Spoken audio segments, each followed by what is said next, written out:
എത്ര നിസ്സാര കാര്യത്തിനായാലും ഏട്ടൻ പുറത്തേക്ക് പോകാൻ പറഞ്ഞാൽ അപ്പം ഞങ്ങളും ചാടി പുറപ്പെടും കേട്ടോ. ഞങ്ങളതിനെ എല്ലായിടത്തേക്കും കൊണ്ടുപോകാറുണ്ട്. അതുകൊണ്ടാണ് ഈ ചാടി പുറപ്പെടുന്നത്. ആദ്യം തന്നെ ഞാൻ വന്ന് ത്രെഡ് ചെയ്തു. പിന്നെ വന്നതിൻ്റെ മെയിൻ കാരണം ഏട്ടന് മീറ്റിങ്ങിന് കൊണ്ടുള്ള ഡ്രസ്സ് എടുക്കുക എന്നുള്ളതായിരുന്നു. അപ്പോൾ പിന്നെ നേരെ വർണ്ണയിൽ പോയിട്ട് ആദ്യം ഞാൻ എനിക്കുള്ള കുറച്ച് സാധനങ്ങൾ നോക്കി. എനിക്ക് ഇന്നറും കാര്യങ്ങളൊക്കെ എടുക്കണമായിരുന്നു. അപ്പോൾ അതൊക്കെ എടുത്ത് നോക്കി വന്നപ്പോൾ ഉണ്ട് അപ്പുറത്ത് കുറച്ച് ക്രോപ്പ് ടോപ്പൊക്കെ എടുക്കണം. നോക്കുമ്പോൾ അധികം റേറ്റും ഇല്ല. അപ്പോൾ പിന്നെ അതെന്ന് പറഞ്ഞെടുക്കാമെന്ന് വെച്ചാൽ അതെന്ന് പറഞ്ഞ് സെലക്ട് ചെയ്തു. പിന്നെ കുട്ടികളുടെ ജെൻസിൻ്റെ കളക്ഷൻ മുകളിലായതുകൊണ്ട് പിന്നെ നേരെ നമ്മൾ മുകളിലേക്ക് മുകളിൽ കയറിപ്പോയിട്ട് ആദ്യം കണ്ണനുള്ള കുറച്ച് ഡെയിലി വെയർ എടുത്തുട്ടോ. അവൻ്റെ ഡെയിലി വെയറൊക്കെ ആകെ നാശമായി. അവനാണെങ്കിൽ ഇത് മാത്രമേ ഇടുള്ളൂ. അപ്പോൾ അതൊക്കെ എടുത്ത് കഴിഞ്ഞിട്ട് ഏട്ടനുള്ളതൊന്നും കിട്ടിയില്ല. അപ്പോൾ പിന്നെ നോക്കണ്ടല്ലോ, നേരെ താഴ്ത്തിറങ്ങി ബില്ലൊക്കെ ചെയ്ത് ഞങ്ങൾ പുറത്തിറങ്ങി. പിന്നെ നേരെ അടുത്ത കടയിൽ കയറിയിട്ട് ഇതന്നെ അവസ്ഥ. നോക്കിയിട്ടൊന്നും കിട്ടണില്ല. കുട്ടിക്കാണെങ്കിൽ ചാടി ചാടി മതിയായി. കുട്ടി സൈഡായി. കുട്ടി ഇതേ പിന്നെ ചെവിയൊക്കെ പിടിച്ച് കിടപ്പായി. ഇതൊക്കെ കഴിഞ്ഞിട്ട് എനിക്കാന്ന് വെച്ചിട്ടാണ് തോന്നുന്നു.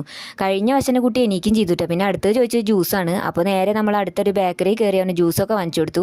അവിടെ നോക്കുമ്പോൾ ക്രിസ്മസ് കേക്കൊക്കെ ഉണ്ടായിരുന്നു കേട്ടോ.